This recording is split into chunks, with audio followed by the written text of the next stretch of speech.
Good afternoon to you. Mark Southeth, HurricaneTrack.com, here with your hurricane outlook and discussion for the last day of May 31st, 2018. Let's take a look at things. Going to be pretty quick today, not much to talk about. Eastern Pacific, no areas of interest for the time being.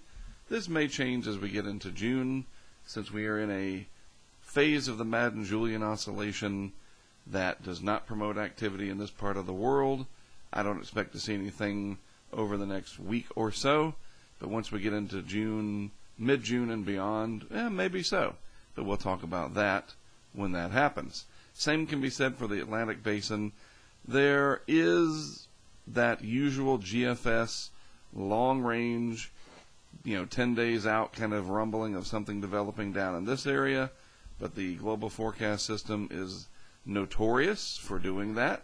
And as we know, until it moves into the realm of believability, meaning 5 to 7 days out with what we call tropical cyclogenesis, or the beginning, well, you know what genesis means, right? The beginning of something. Once that moves into a more reasonable time frame, 5 to 7 days, and continues to move up, so to speak, then we can pay attention to it. But, I figured I would address it because people can see at Tropical Tidbits or other websites the GFS way out in time. But understanding that the model will sometimes overdo things and we don't need to be alarmed by it is important. So nothing going on in the tropical Atlantic right now, and I don't see anything over the next several days. Alberto gone after moving up through and into Michigan. That was just crazy. It looked so incredible over land. And the one thing that's interesting about it and the current pattern that we're in, maybe this area all through here is ripe for development. Thunderstorms, convection. Alberto was 990 millibars, and I think that it was the strongest cyclone, and it will be, in my humble opinion, designated tropical. In other words, it'll be technically a tropical storm in the postseason analysis before it made landfall down here. And as such, I believe that we'll be able to say that it was the strongest tropical storm in the Gulf of Mexico since 1863 for the month of May. I was doing some research on that late last night, as you can tell by my groggy voice. So anyway, I think it may be showing us where this area all through here could be the region to watch this year, and not out in this area due to the very cold water, which we'll get to in just a moment. And that's cold water relative to average. So looking at the satellite picture, I feel like I just woke up. I need 8 hours of sleep a night. Look at this tap of moisture continuing out of the Caribbean Sea. And here's your trough that came off. Hey, that rhymes. Upper level winds that are too strong. African dust. Yeah, it's not quite prime time for hurricane season just yet, and but it is still quite juicy in the air mass here in the eastern United States. This should change after about the next 5 days or so. We'll talk about that on Monday when I address lower 48 weather as part of a little bit of the discussion beyond hurricane season. We have the off-season outlook and discussion until May 15th. And then when we do the hurricane outlook and discussion from June or mid-May on, then we kind of talk a little bit about lower 48 weather when it's relevant. And you'll see. Anyway, so hey, this is last year at roughly this time. And you notice in the deep tropics here, that was a big sign that last year's hurricane season was going to be very busy. And this year it is almost as opposite as you can get. You kind of just moved everything around. Now we have this large area of positive anomalies up, let's just use the color black, up in the subtropics, and in the deep tropics for the most part colder than average. However, that being said, this little area here growing in warmth east of the main, I'm just not with it. In the main development region east of the Caribbean, we'll need to watch that because, again, we're going to get these tropical waves. An African wave train will set up, and those will come off. They're called African Easterly Waves, AEWs. And if they don't develop out here and they move west into conditions that are favorable over here, I keep saying this, a lot of people are going to see these forecasts for below normal activity from some people, average from others, and think, good, we don't have to worry about hurricanes this year. We probably won't have to worry about as many, but we have to see what forms and where it goes, all right? I'm preaching to the choir. You guys know this. So real quick, Gulf of Mexico, along the shelf water areas, nice and warm. The effects of Alberto's churning up of some of that shelf water, and the Gulf as a whole still holding on, but this will reverse very quickly.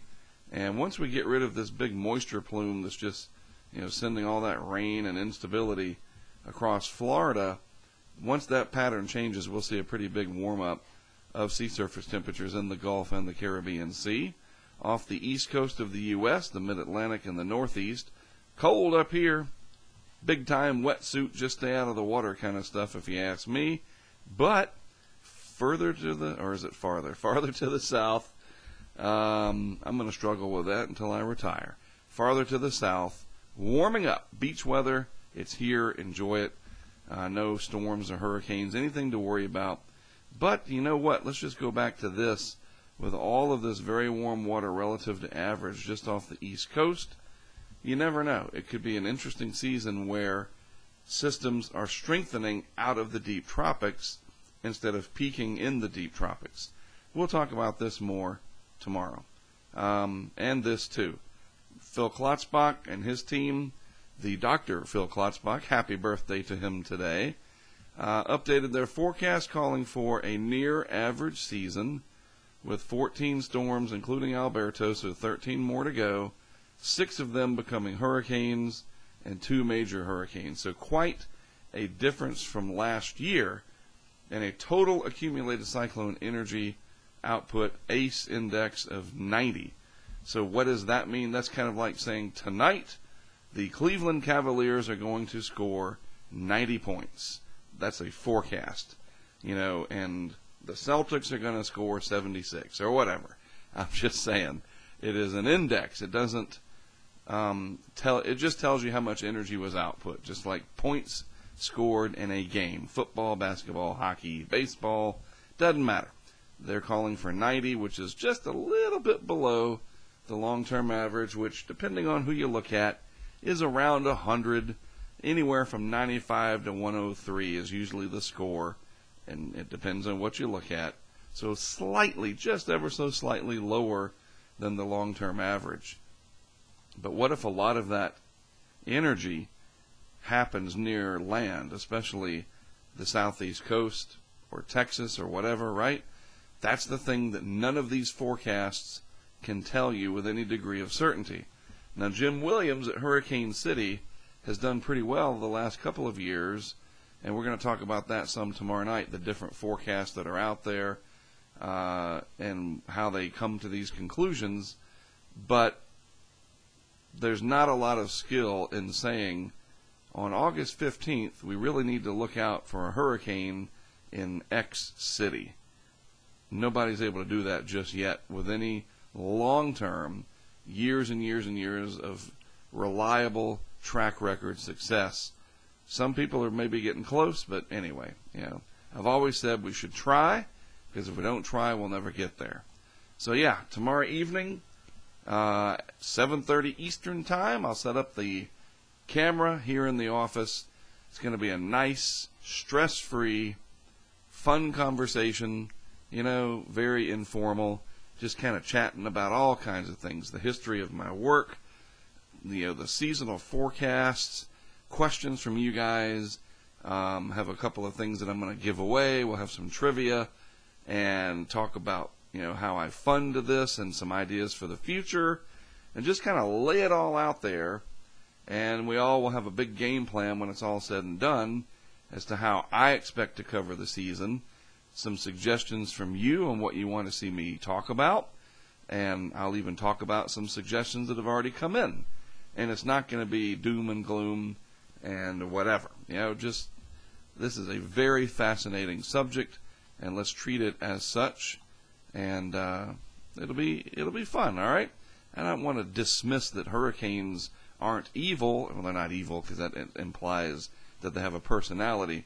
Yes, I know that they're very dangerous, but we don't have to be so glum about it, because if you get people down in the dumps, man, we got to get them motivated to pay attention and to understand what they're dealing with. And I think there's a better way to do that than just hammering negativity all the time. So 7:30 tomorrow evening, we can start a grassroots effort to change that mentality, talking about it from the perspective of science, facts, and excitement that we get to see what's happening, and if something comes your way, what to do about it to keep you from losing your life. Everything else can be rebuilt. Your life is what we want to have saved if we can. All right? Seriously. Care about you guys. And obviously you care about me because you've been following me, and my YouTube has grown tremendously, and I appreciate it. It's just been incredible these last 20-something years that I've been doing this. Hard to believe. All right, that's it for today. I appreciate it. Going to go drink some water or something, get this throat back in order. I just literally sound like I just woke up. Maybe I did.